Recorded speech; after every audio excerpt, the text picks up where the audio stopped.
6 resep marinasi ayam bikin masakmu jadi satset. Ini bisa di frozen ya. Kalau mau masak tinggal di towing aja. Nah, kalau ini aku mau siapin dulu pisaunya. Aku pakai KS6003 by Idealife. Dia ini tanpa sambungan, high grade stainless steel. Super tajam banget, satu set isinya 5. Nah, ini buat yang potong daging enak banget, super tajam lebar. Bisa juga buat cincang, ngefilet ya. Ini aku potong yang panjang-panjang sama dadu, bebas kalian mau potong model apa aja.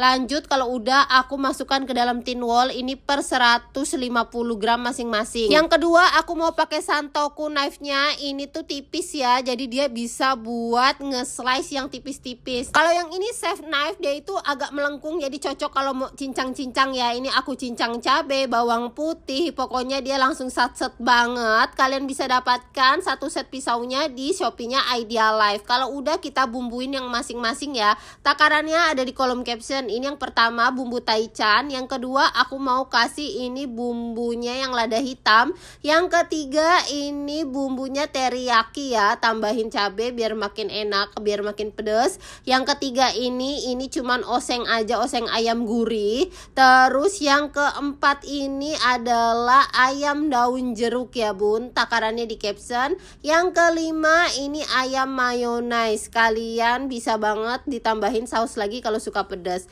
Yuk cobain, stok juga di rumah.